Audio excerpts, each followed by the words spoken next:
மாவு, உப்பு, அது கூட தண்ணி சேர்த்துக்கலாம். இப்போ பிசைஞ்சிக்கலாம். மாவை நல்லா பிசைஞ்சாச்சு. இப்போ எண்ணெய் சேர்த்துக்கலாம்.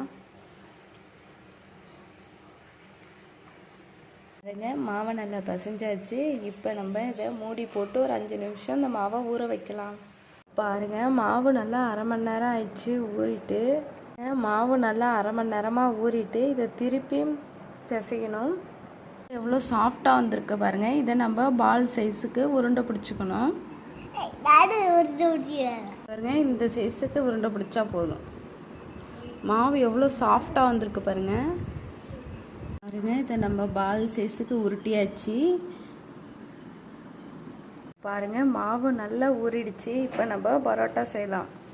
கல்லை நல்லா சுத்தம் பண்ணி இதை போல் வச்சுக்கலாம்.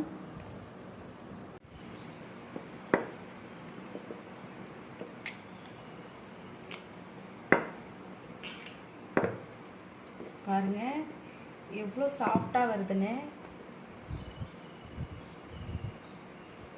அவ்வளோதான். இதை சுற்றிக்கலாம் ஃப்ரெண்ட்ஸ்.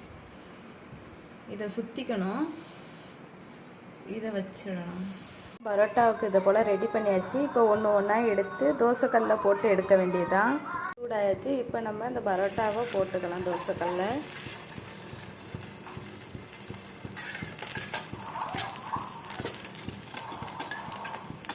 பாருங்கள், இதை போல் 1 by 1 போட்டு எடுத்துக்கலாம். ஃப்ரெண்ட்ஸ், பரோட்டா ரொம்பவே சூப்பராக பஃபியாக குக் ஆகிட்டுருக்கு. ரொம்ப சூப்பராகவே பரோட்டா ரெடி ஆகிடுச்சு. இதை நம்ம ஒரு பிளேட்டுக்கு ட்ரான்ஸ்ஃபர் பண்ணிக்கலாம்.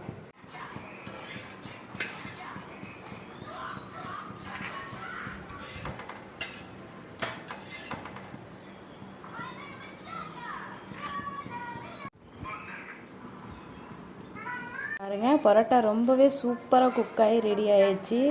ரொம்ப சாஃப்டாக இருக்குது பாருங்கள். இதை நம்ம சென்னா கிரேவியோட டேஸ்ட் பண்ணி பார்க்கலாம். ரொம்பவே சூப்பரான பரோட்டா சென்னா கிரேவி ரெடி. ட்ரை பண்ணி பாருங்கள்.